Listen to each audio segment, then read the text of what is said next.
ನವಿಲೆ ಮದ್ದೂರು ತಾಲೂಕು ಮಂಡ್ಯ ಡಿಸ್ಟ್ರಿಕ್ಟಲ್ಲಿ ಇರೋದು. ಇಲ್ಲಿ ನಾನು 5 ವರ್ಷದಿಂದ ಫಾರ್ಮ್ ಸ್ಟಾರ್ಟ್ ಮಾಡಿದೆ. ಅದು ಕುರಿ ಫಾರ್ಮ್ ಅಂತ ಮಾಡಿದೆ. ಕುರಿಯಲ್ಲಿ ನಮಗೆ ಈ ಮೇವಿನ ಪ್ರಾಬ್ಲಮ್ ಸ್ಟಾರ್ಟ್ ಆಯಿತು. ಸೊ ಕುರಿ ಫಾರ್ಮನ್ನು ಇವಾಗ 2 ವರ್ಷದಿಂದ ನಿಲ್ಲಿಸಿದ್ದೀನಿ. ಇವಾಗ ಹೊಸದಾಗಿ ಕೋಳಿ ಫಾರ್ಮ್ ಅಂತ ಮಾಡ್ತಾಯಿದ್ದೀನಿ. ಅದರ ಮಧ್ಯದಲ್ಲಿ ಕೊರೋನಾ ಬಂದಿದ್ದರಿಂದ ಸ್ವಲ್ಪ ಪ್ರಾಬ್ಲಮ್ ಆಯಿತು. ಇವಾಗ ಕಡಕ್ನಾಥ್ ಮತ್ತು ನಾಟಿ ಕೋಳಿನೇ ಬೆಳೆಸ್ಬೇಕಂತ ನಮ್ಮದು ಇಂಟೆನ್ಷನು. ಸೊ ಇವಾಗ ಸ್ಟಾರ್ಟ್ ಮಾಡಿದ್ದೀನಿ. 1 ಬ್ಯಾಚ್ ಮಾರಿ ಆಯಿತು. ಇವಾಗ 2ನೇ ಬ್ಯಾಚ್ ಇವಾಗ ಮಾಡ್ತಾಯಿದ್ದೀನಿ. ಇಲ್ಲಿ ಒಂದು ಜಾಗ ತೊಗೊಂಡು ಇನ್ನು ಅಗ್ರಿಕಲ್ಚರ್ ಏನಾದ್ರು ಮಾಡಬೇಕು ಅಂತ ಹೇಳ್ಬಿಟ್ಟು ತೊಗೊಂಡೆ. ಅಗ್ರಿಕಲ್ಚರ್ ಮಾಡೋಕ್ಕೆ ನಮಗೇನು ಅಷ್ಟು ನಾಲೆಜ್ ಇಲ್ಲ. ಸೊ ಫಾರ್ಮ್ ಮಾಡೋಣ ಅಂತ ಹಂಗೆ ಮಾಡಿಬಿಟ್ಟು ಈ ಕುರಿ ಫಾರ್ಮ್ ಅಂತ ಮಾಡಿದ್ವಿ. ಅಲ್ಲಿಂದ ಇವಾಗ ಕೋಳಿ ಫಾರ್ಮಿಗೆ ಬಂದಿದ್ದೀವಿ. ಎಷ್ಟು ಎಕರೆ ಇದೆ? ಇದು 1 ಎಕರೆ 2 ಕುಂಟೆ ಇದೆ. ಅದರಲ್ಲಿ 2 ಮನೆ, 2 ಶೆಡ್ ಕಟ್ಟಿದ್ದೀವಿ. ಈ ಶೆಡ್ಡು ನಮ್ಮದು 50x60 ಇದೆ. ಮನೆ ಒಂದು ದೊಡ್ಡದು ನೋಡಿ ಇದೆ. ಸೊ ಅದು ನಮಗೆ ಇರೋಕ್ಕೆ ಸೌಕರ್ಯಕ್ಕೆ ಅಂತ ಮಾಡಿದ್ವಿ. ಇನ್ನೊಂದು ನಮಗೆ ಯಾರಾದರೂ ನಾವು ಕೆಲಸದವರನ್ನು ಇಟ್ಟರೆ ಅವರಿಗೆ ಮನೆ ಬೇಕು ಅಂತ ಒಂದು ಕಟ್ಟಿ ಇಟ್ಟಿದ್ದೀವಿ. ಸೊ ಬಟ್ ಇವಾಗ ಅದು ನೆಸಸರಿ ಇಲ್ಲ ಅಂತ ಇವಾಗ ನಾವೇ ಮ್ಯಾನೇಜ್ ಮಾಡ್ತಾಯಿದ್ದೀವಿ. ಯಾಕಂದರೆ ಕಡಕ್ನಾಥಿಗೂ ಒಳ್ಳೆ ಡಿಮಾಂಡ್ ಇದೆ. ಅದು ಒಂದು ಸ್ಪೆಷಲ್ ಕೋಳಿ, ಅದರಿಂದ ಅದರ ಮೊಟ್ಟೆಗೂ ಚೆನ್ನಾಗಿ ರೇಟ್ ಇದೆ. ಒಂದು 15 ರೂಪಾಯಿಗೆಲ್ಲ ಮೊಟ್ಟೆ ತಗೋತಾರೆ. ನಾಟಿ ಕೋಳಿಗೆ ಇಡೀ ಹಳ್ಳಿ ಎಲ್ಲರೂ ತಿನ್ನೋರೆ. ಅದರಿಂದ ಎಲ್ಲರೂ ಕೇಳ್ಕೊಂಡು ಬರ್ತಾರೆ, ಕೋಳಿ ಇದೆಯಾ ಅಂತ. ನಾಟಿ ಕೋಳಿ ಇದೆಯಾ ಅಂತಲೇ ಕೇಳೋದು ಎಲ್ಲರೂ. ಅದು ಪ್ಯೂರ್ ನಾಟಿ ಅಂದರೆ ಒಳ್ಳೆ ಡಿಮಾಂಡು. ಅದೇ ಮೈಸೂರು ನಾಟಿ ಆ ಥರ ಎಲ್ಲ ಹಾಕಿದರೆ ಅಷ್ಟೊಂದು ಇದಿರಲ್ಲ. ಬಟ್ ಮಾಂಸ ಅಂತ ಇದಿರುತ್ತೆ. ಇದರ ಟೇಸ್ಟ್ ಅದಕ್ಕೆ ಬರಲ್ಲ ಅಂತ ಯಾರು ಬರಲ್ಲ. ಸೊ ಪ್ಯೂರ್ ನಾಟಿ ಇಲ್ಲ ಕಡಕ್ನಾಥ್ ಎರಡೇ ಮಾಡ್ಕೊಂಡು ನಾವು ಇದು ಮಾಡ್ತಾಯಿದ್ದೀವಿ. ನಿಮಗೆ ಮೇವು ನಿಮಗೆ ಒಂದು ಚೀಲಕ್ಕೆ 1200 ಇದೆ. ಬಟ್ ಅದು ಮೇವೇನೋ ಅಷ್ಟು ನೀವು ಹಸಿರು ಇದೆ ಅಂತೇಳಿದರೆ ಮೇವು 60% ನಿಮಗೆ ಕಡಿಮೆ ಆಗುತ್ತೆ. ಸೊ ಅವರು 60% ದಿವಸಕ್ಕೆ ಹೊರಗಡೆನೇ ತಿಂತವೆ. ಒಂದು ದಿವಸಕ್ಕೆ 2-3 ಗಂಟೆ ಹೊರಗೆ ಬಿಟ್ಟರೆ ಹಸಿರು ಮೇವನ್ನೇ ತಿಂದು ಮೇವೇನು ಜಾಸ್ತಿ ಬರೋಲ್ಲ. ನಿಮಗೆ ಒಂದು ಮೂಟೆ ಇದ್ದರೆ ಅದು 2-3 ದಿವಸಕ್ಕೆ ಬರುತ್ತೆ. ನಾವು ಕಡಕ್ನಾಥ್ ನಮ್ಮ ಒಂದು ಫಾರ್ಮ್, ನಮ್ಮ ಫ್ರೆಂಡ್ ಇದ್ದಾರೆ, ಅಂದರೆ ಕೊಪ್ಪದವರೊಬ್ಬರು, ಅವರು ಸಾಕ್ತಾಯಿದ್ರು. ಅವರೇ ನಮಗೆ ತಂದು ಕೊಟ್ಟರು. ಇವಾಗ ಒಂದು 4 ಕೋಟಿ ಕೊಟ್ಟಿದ್ದಾರೆ. ಒಂದು 2 ಹೆಣ್ಣು 1 ಗಂಡು. ಆಮೇಲೆ ಇವಾಗ ಮರಿಗಳು ಮಾಡ್ತಾಯಿದ್ದಾರೆ. ಆ ಮರಿಗಳನ್ನು ಇನ್ನೊಂದು 10-15 ದಿವಸದಲ್ಲಿ ಬರುತ್ತೆ. ಅವರು ಹೆಂಗೆ ಅಂದರೆ ನಮಗೆ ಒಂದು 500 ರೂಪಾಯಿ ಲೆಕ್ಕದಲ್ಲಿ ಕೊಡ್ತಾರೆ. ಒಂದು ಇದು ಮರಿ ಆದರೆ ಅದಕ್ಕೊಂದು 100 ರೂಪಾಯಿ, ಹಂಗೆ 60 ರೂಪಾಯಿ 100 ರೂಪಾಯಿ ಆ ಥರ. ಒಂದು ತಿಂಗಳಿಂದ 3 ತಿಂಗಳವರೆಗೆ ನೀವು ಅದು ಯಾವ ಥರ ತೊಗೊಳ್ತೀರೋ ಅದರ ಮೇಲೆ ಹೋಗುತ್ತೆ. ಆ ಥರ ಕೊಡ್ತಾರೆ. ತರೋದು ಅವರು ಇಲ್ಲೇ ತಂದು ಇಲ್ಲಿ ಬಿಟ್ಟು ಹೋಗ್ತಾರೆ. ಅದರ ನಂತರ ನಾವೇನು ಮಾಡ್ತೀವಿ, ಅದನ್ನು ಶೆಡ್ಡಲ್ಲಿ ಹಾಕ್ಬಿಟ್ಟು ಮರಿಗಳು ಸ್ವಲ್ಪ ದೊಡ್ಡದಾಗೋವರೆಗೆ ಹೊರಗೆ ಬಿಡೋಲ್ಲ. ಒಳಗಡೆ ಅವಿಗೆ ಆಹಾರ ಎಲ್ಲ ಕೊಟ್ಬಿಟ್ಟು, ಏನು ಈ ಹಾವು ಗೀವು ಇದೆಲ್ಲ ಒಳಗೆ ಬಾರದಂಗೆ ನೋಡಿಕೊಂಡು ರಾತ್ರಿ ಲೈಟ್ ಹಾಕಿ ಅದನ್ನೆಲ್ಲ ನೋಡ್ಕೊಳ್ತೀವಿ. ಮತ್ತು ಅವಕ್ಕೆ ಆಹಾರ ಅಂದರೆ ಅದೇ ನುಚ್ಚು ಇಲ್ಲ ಈ ಹಸಿರು, ಅದು ಜಾಸ್ತಿ ಬೇಕು. ಹಸಿರು ಇದ್ದರೆ ಅವಕ್ಕೆ ಒಂದು 60% ನಿಮಗೆ ಕಡಿಮೆ ಆಗುತ್ತೆ ಆಹಾರದಲ್ಲಿ. ನುಚ್ಚು ಇದು ತಂದು ಹಾಕಿ ನೀವು ಗೋಧಿ, ನುಚ್ಚು, ರಾಗಿ ಎಲ್ಲ ವೇಸ್ಟ್ ಏನಿದೆ ಅದನ್ನು ತಂದು ಹಾಕಿದರೆ ನಿಮಗೆ ಆಹಾರದ ಸಮಸ್ಯೆ ಅದಕ್ಕೆ ಜಾಸ್ತಿ ಬರೋಲ್ಲ. ನೀವು ಯಾವ ಮಿಲ್ಗಳಿಗೆ ಹೋದರೆ ವೇಸ್ಟೇಜ್ ಸಿಗುತ್ತೆ, ವೇಸ್ಟೇಜಲ್ಲೇ ಸಾಕ್ಬೋದು ಅವನ್ನು. ನಾಟಿ ಕೋಳಿ ಆದರೆ ನಿಮಗೆ 1.5 2 kg, ಅದಕ್ಕಿಂತ ಜಾಸ್ತಿ ಅಂದರೆ ಇನ್ನೂ ಜಾಸ್ತಿ ಆದರೆ ಅವಕ್ಕೆ ಡಿಮಾಂಡು ಇರೋಲ್ಲ. ಅದು 1.5 2 kg ಇದು ಇರುತ್ತೆ. ಕೆಜಿಗೆ 300 ರೂಪಾಯಿ ಲೆಕ್ಕದಲ್ಲಿ ಮಾರ್ತೀವಿ ನಾಟಿ ಆದರೆ. ಇದಾದರೆ 800 ರೂಪಾಯಲ್ಲಿ ಮಾರ್ತೀವಿ ಕಡಕ್ನಾಥ್ ಆದರೆ. ಅದಕ್ಕೆ ಕಸ್ಟಮರ್ ಹುಡ್ಕೋಬೋದು. ನೀನು 500 ರೂಪಾಯಿ ಕೆಳಗೆ ಬರೋಲ್ಲ, ಯಾರು ಕೊಡೋಲ್ಲ. ಅದರಿಂದ ಸ್ಪೆಷಲ್ ಕೋಳಿ ಆದ್ದರಿಂದ ಭಾರಿ ಕಡಿಮೆ ಸಿಗೋದು. ಅದರಿಂದ ಮೆಡಿಸಿನಲ್ಲ ಇದಿದೆ ಅಂತೇಳಿ ತುಂಬ ಜನ ತೊಗೊಳ್ತಾರೆ. ಅದಕ್ಕೆ ಈ ಕಡಕ್ನಾಥ್ ಅಂದರೆ ಇಲ್ಲಿದಲ್ಲ, ಅದು ನಾರ್ತ್ ಇಂಡಿಯಾದಿಂದ ತಂದು ಇಲ್ಲಿ ಮಾಡಿರೋದು. ಅದು ಉತ್ತರ ಪ್ರದೇಶದಿಂದ ಎಲ್ಲ ಅಲ್ಲಿಂದ ತಂದು ಇಲ್ಲಿ ಬೆಳೆಸ್ತಾ ಇದ್ದಾರೆ. ಅದು ಏನಂದರೆ ಕಪ್ಪು ಕೋಳಿ, ಅದರ ಮಾಂಸನೂ ಕಪ್ಪು ಅಂತ ಹೇಳ್ತಾರೆ. ಮೊಟ್ಟೆ ಬಿಳಿನೇ, ಬಟ್ ಮರಿಗಳು ಇದೆಲ್ಲ ಫುಲ್ ಕಪ್ಪಾಗಿರ್ತವೆ. ಅದರ ಕೊಕ್ಕು, ಕಾಲು ಎಲ್ಲ ಕಪ್ಪೆ.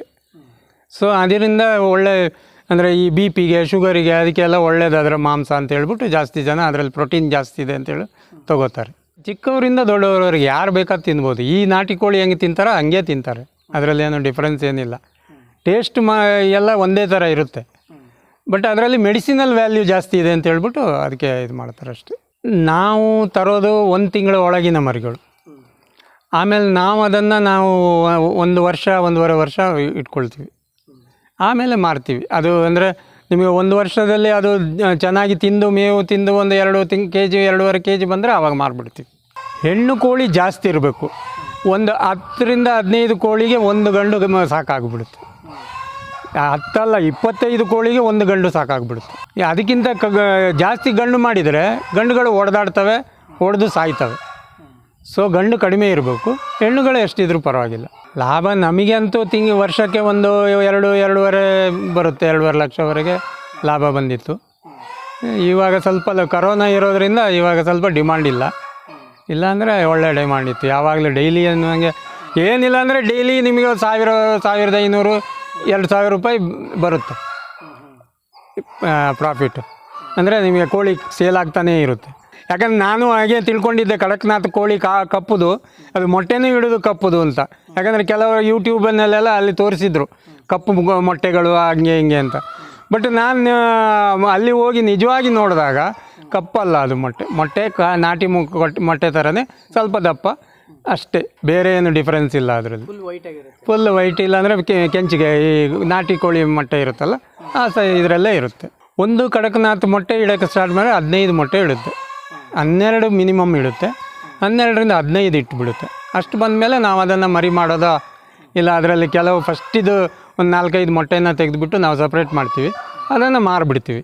ಕಡಕ್ನಾಥ್ ಮೊಟ್ಟೆ ಇಡಬೇಕಂದ್ರೆ ನಿಮಗೆ ಒಂದು 8 ತಿಂಗಳಾದ್ರೂ ಬೇಕು, 6ರಿಂದ 8 ತಿಂಗಳು ಬೇಕು. ಅದೇನೆಂದರೆ ಕೂರುವಂಗೆ ನಾವಲ್ಲಿ ಹುಲ್ಲು ಗಿಲ್ಲು ಹಾಕಿಟ್ರೆ ಅದರಲ್ಲೇ ಬಂದು ಒಂದು ಸಲ ಎಲ್ಲಿ ಮೊಟ್ಟೆ ಇಡುತ್ತೋ ಅಲ್ಲೇ ಇಟ್ಬಿಡ್ತವೆ ಅವು. ಆಮೇಲೆ ಅದು ಮರಿ ಮಾಡೋದಿದ್ರು ಅಲ್ಲಿನೇ ಮಾಡ್ತವೆ. ಸೊ ಅದನ್ನು ಅಲ್ಲೇ ನಾವು ಚೆನ್ನಾಗಿ ಮಾಡ್ತಾಯಿದ್ರೆ ಹಂಗೆ ಮರಿಗಳು ಮಾಡಿ ಮಾರ್ಬೋದು. 15 ದಿವಸ ಬೇಕು, 15ರಿಂದ 20 ದಿವಸ ಅದಕ್ಕೆ ಕಾವು ಕೊಡುತ್ತೆ. ಯಾಕಂದರೆ 15 ದಿವಸದಲ್ಲಿ 1-2 ಮರಿ ಆದರೂ ಹೊರಗೆ ಬರುತ್ತೆ. ಒಂದು 20 ದಿವಸದಲ್ಲಿ ಎಲ್ಲ ನೀವು ಎಷ್ಟು ಮೊಟ್ಟೆ ಇಟ್ಟಿದ್ದೀರೋ ಅದು ಆಗುತ್ತೆ. ಆದರೆ ಕೆಲವು ಹೋಗ್ಬೋದು, ಒಂದು 2-3 ಮೊಟ್ಟೆ ಹೋಗುತ್ತೆ. ಬಟ್ ನಿಮಗೆ 15 ಇಟ್ಟರೆ ಒಂದು 10 ಆದರೂ ಕೋಳಿ ಬರುತ್ತೆ. ಮೊಟ್ಟೆ ಇದರದ್ದು 10-15 ರೂಪಾಯಿವರೆಗೆ ಬರುತ್ತೆ. 10 ನಾವು ಕೆಲವರಿಗೆ ಗೊತ್ತಿದ್ದವರಿಗೆ 10 ರೂಪಾಯಿಗೂ ಮಾರ್ತೀವಿ, 10ರಿಂದ 15 ಕಡಕ್ನಾಥ್ ಮಾರ್ತೀವಿ. ಇದು 8ರಿಂದ 10 ರೂಪಾಯಿ ನಾಟಿ ಕೋಳಿ ಮಾರ್ತೀವಿ. ಸಾಕೋರು ಏನಂದರೆ ಒಳ್ಳೆ ಚೆನ್ನಾಗಿ ಅದಕ್ಕೆ ಒಂದು ಬಂದೋಬಸ್ತಾಗಿರೋ ಶೆಡ್ಡನ್ನು ಮಾಡ್ಕೋಬೇಕು. ಆ ಶೆಡ್ಡಲ್ಲಿ ರಾತ್ರಿ ಅವನ್ನು ನೋಡ್ಕೊಳ್ಳೋ ಹೊರಗಡೆ ಅವರಿಗೆ ಮೇವು ಚೆನ್ನಾಗಿ ಹಸಿರು ಮೇವು ಸಿಗುವಂಗೆ ನೋಡ್ಕೋಬೇಕು.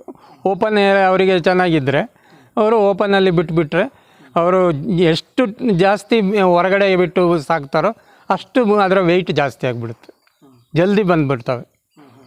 ಅದೇ 2 ಕೆ ಜಿ ಇರೋದು 3 ಕೆ ಜಿನೂ ಬರ್ಬೋದು, ಆ ಥರ ಜಲ್ದಿ ಬಂದುಬಿಡ್ತವೆ. ಹಸಿರು ಮೇವು ಅದಕ್ಕೆ ಜಾಸ್ತಿ. ಬಟ್ ನೀವು ಒಳಗೆ ಶೆಡ್ಡಲ್ಲಿಟ್ಟೇ ಮಾಡ್ತೀವಿ ಅಂದರೆ ಅದನ್ನು ಮಾಡ್ಬೋದು, ಅದರಲ್ಲಿ ಏನಿಲ್ಲ. ಅದಕ್ಕೆ ನಿಮ್ಮದು ಮೇವು ಜಾಸ್ತಿ ತಿಂತವೆ ಅಷ್ಟೇ. ನಾವು ಯಾವುದು ಇಂಜೆಕ್ಷನು ಮೆಡಿಸಿನು ಅಂತ ಯಾವುದು ಮಾಡಿಲ್ಲ, ಅದು ಅದರಲ್ಲೇ ಓಪನಲ್ಲೇ ಹಂಗೆ ಬೆಳೆಸ್ತಾ ಇದ್ದೀವಿ. ಇನ್ನೂ ನಮಗೇನು ಎಕ್ಸ್ಪೀರಿಯೆನ್ಸ್ ಆಗಿಲ್ಲ ಅದು. ಬಟ್ ಕೆಲವರು ಹೇಳ್ತಾರೆ ಬರ್ತದೆ, ನಾಟಿ ಕೋಳಿಗೆ ಬರ್ತವೆ ಅಂತ ಹೇಳ್ತಾರೆ. ಬಟ್ ನಾಟಿ ಕೋಳಿಗೂ ನಾವು ಅಷ್ಟು, ಯಾಕಂದರೆ ನಾವು ಸ್ಪೇಸ್ ಕೊಡ್ತೀವಲ್ಲ, ಒಂದು ಕೋಳಿಗೆ ಮಿನಿಮಮ್ ಒಂದು ಮೀಟ್ರ್ ಏರಿಯಾ ಆದರೂ ಬೇಕು ಅವಕ್ಕೆ. ಅಷ್ಟು ಬಿಟ್ಟರೆ ನೀವು ಅವು ಆರಾಮದಲ್ಲಿ ಇರ್ತವೆ, ಯಾವ ರೋಗನೂ ಬರ್ದಂಗೆ ಇರಬೇಕು. ಆಮೇಲೆ ಮರಿ ಆದಮೇಲೆ ಅವನ್ನ ಸ್ವಲ್ಪ ಸಪ್ರೇಟಾಗಿ ನೋಡಿಕೊಂಡ್ರೆ ಚೆನ್ನಾಗಿ ಒಂದು ನೀವು 2-3 ತಿಂಗಳು ನೋಡಿದರೆ ಅವು ಚೆನ್ನಾಗಿ ಬಂದುಬಿಡ್ತವೆ. ಯಾಕಂದರೆ ಬೆಳಿಗ್ಗೆ ನಾವು 6 ಗಂಟೆಗೆ ಕೋಳಿನ ಬಿಟ್ಟರೆ ಸಾಧಾರಣ 8ರಿಂದ 9 ಗಂಟೆವರೆಗೆ ಕೋಳಿನ ಹೊರಗೆ ಬಿಡ್ತೀವಿ ಮೇಯ್ಸೋಕ್ಕೆ. ಅದ್ರ ಜೊತೆಯಲ್ಲೇ ಇರಬೇಕು, ಯಾಕಂದರೆ ಇಲ್ಲಿ ಮುಂಗುಸಿ ಅದು ಇದು ಎಲ್ಲ ಬರ್ತಾ ಇರ್ತವೆ. ಸೊ ನಾವು ಸುತ್ತಾಡ್ತಾ ಅದರ ಜೊತೆಯಲ್ಲೇ ಇದ್ದು ನೋಡಿಕೊಂಡು ಇರ್ತೀವಿ. ಆಮೇಲೆ ಮಧ್ಯಾಹ್ನ ನಾವು ರೆಸ್ಟ್, ನಾವು ಊಟ ಇದು ಅದು ಏನು ಮಾಡಿಕೊಂಡು ಸಾಯಂಕಾಲ ಒಂದು 3 ಗಂಟೆಗೆ ಬಿಟ್ಟರೆ 6 ಗಂಟೆವರೆಗೆ. ಸೊ 6 ಗಂಟೆ ನಿಮ್ಮದು ವೇಸ್ಟ್ ಆಗುತ್ತೆ, ಇದರಲ್ಲೇ ಇರಬೇಕು. ಆಮೇಲೆ ಅವಕ್ಕೆ ಒಳಗೆ ಹಾಕಿದ್ಮೇಲೆ ನೀವು ಅವಕ್ಕೆ ಮೇಯ್ಗೂ ಹಾಕ್ಬಿಟ್ಟು ನೀವು ಶೆಡ್ ಕ್ಲೋಸ್ ಮಾಡಿದರೆ ಅವು ಆರಾಮದಲ್ಲಿ ಇರ್ತವೆ. ಬಟ್ ಈ ನಾಟಿ ಕೋಳಿಗೆ ಇಲ್ಲಿ ಜಾಸ್ತಿ ಡಿಮಾಂಡು, ಎಲ್ಲ ಬರೋರು ನಾಟಿ ಕೋಳಿ. ಮತ್ತು ನಾಟಿ ಇಲ್ಲ ಅಂದರೆ ಕಡಕ್ನಾಥ್ ತೊಗೊಂಡೋಗ್ತಾರೆ ಅಷ್ಟೇ. ಶೆಡ್ ಇದು ನಾವು ಅದು ಕುರಿ ಶೆಡ್ ಅಂತ ದೊಡ್ಡದಾಗಿ ಮಾಡಿದ್ವಲ್ಲ, ಅದರಿಂದ ನಮಗೆ ಆವಾಗ ಒಂದು 5-6 ಲಕ್ಷ ಸ್ಟಾರ್ಟ್ ಇದಾಯಿತು. ಯಾಕಂದರೆ ಕಬ್ಬಿಣನೇ ಜಾಸ್ತಿ ಯೂಸ್ ಆಯಿತು. ಕಬ್ಬಿಣ ಎಲ್ಲ ನಾವು ಬ್ಯಾಂಗ್ಳೂರಿಂದನೇ ತಂದ್ವಿ ಇಲ್ಲಿಗೆ. ಬ್ಯಾಂಗ್ಳೂರಿಂದ ತಂದು ಬೇಯಿಸ್ತ್ರಿ ಅದು ಇದು ಎಲ್ಲ ಬ್ಯಾಂಗ್ಳೂರಿಂದನೇ. ಸೊ ನಮಗೆ ಸ್ವಲ್ಪ ಖರ್ಚು ಜಾಸ್ತಿ ಆಯಿತು. ಆದರೆ ಇಷ್ಟು ದೊಡ್ಡ ಈ ಕೋಳಿಗಳಿಗೆ ಇಷ್ಟು ದೊಡ್ಡ ಶೆಡ್ ಬೇಕಾಗಿಲ್ಲ.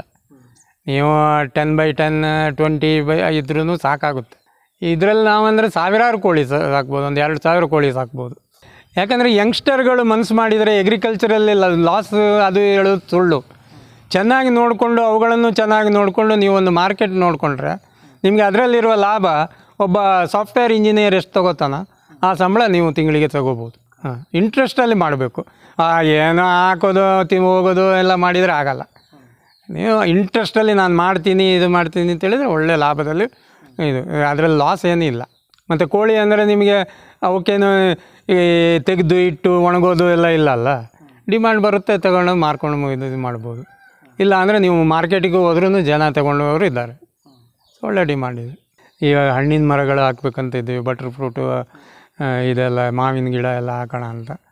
ಅದೇ ಇವಾಗ ನಾವು ಇಲ್ಲಿ ಬಂದು ಅದರಲ್ಲಿ ಇವಾಗ ಕಾನ್ಸಂಟ್ರೇಟ್ ಮಾಡಬೇಕು. ಈ ಕೋಳಿ ಜೊತೆಯಲ್ಲೇ ಮಾಡಿಬಿಟ್ಟು ಅದರದ್ದು ಬೆಳೆ ಅಂದರೆ ತೆಂಗಿನ ಮರಕ್ಕೆ ಜಾಸ್ತಿ ನೋಡ್ಕೊಳ್ಳುವಂಥ ಏನಿಲ್ಲ. ಸ್ವಲ್ಪ ನೀರು ನಮಗೆ ಬೋರ್ ಇದೆ, ಅದರಲ್ಲಿ ನೀರು ಸಾಕಾಗ್ಬಿಡುತ್ತೆ. ಸೊ ಅದನ್ನೇ ಸೈಡ್ ಬೈ ಸೈಡ್ ಮಾಡಬೇಕು. ಅದರ ಮಧ್ಯದಲ್ಲಿ ಈ ಹುಲ್ಲು ಇರಬೇಕು ಅಂತ ನಮ್ಮದು ಇದು, ಯಾಕಂದರೆ ನಮಗೆ ಕೋಳಿನೂ ಬೇಕಲ್ಲ. ಸೊ ಹಾಗೆ ನೀವು ಕೃಷಿ ಪರಿಚಯದವರು ಇವಾಗ ನಮ್ಮನ್ನೆಲ್ಲ ಹುಡ್ಕೊಂಡು ಇಲ್ಲಿ ಮಂಡ್ಯದಲ್ಲಿ ಜಿಲ್ಲೆಯಲ್ಲಿ ಎಲ್ಲ ಫಾರ್ಮಿಗೆ ಬಂದು ನೀವು ನಮ್ಮ ಪರಿಚಯ ಮಾಡ್ಕೊಳ್ತಿದ್ದೀರ. ಈ ಫಾರ್ಮಲ್ಲಿ ಏನು ಲಾಭ ಇದೆ ಲಾಸ್ ಇದೆ ನೀವು ಎಲ್ಲರಿಗೂ ಹೇಳ್ತಾ ಇದ್ದೀರಾ. ಇದು ಒಳ್ಳೆಯ ಕಾರ್ಯಕ್ರಮ. ಇದು ನೀವು ಎಲ್ಲ ಕಡೆ ನಮ್ಮ ಕರ್ನಾಟಕ ಇಡೀ ಎಲ್ಲ ಮಂಡ್ಯ ಜಿಲ್ಲೆ ಮಾತ್ರ ಅಲ್ಲ, ಇಡೀ ಕರ್ನಾಟಕದಲ್ಲಿ ನೀವು ಮಾಡಿಕೊಂಡು ಎಲ್ಲರಿಗೂ ಹೇಳಿದರೆ ಈ ಯಂಗ್ಸ್ಟರ್ಗಳಿಗೂ ಒಳ್ಳೆಯದಾಗುತ್ತೆ, ನಿಮಗೂ ಒಳ್ಳೆಯದಾಗಲಿ, ನಿಮ್ಮ ಚಾನಲು ಬೆಳೀಲಿ ಅಂತ ನಾನು ಆಶಿಸ್ತೀನಿ. ಧನ್ಯವಾದಗಳು.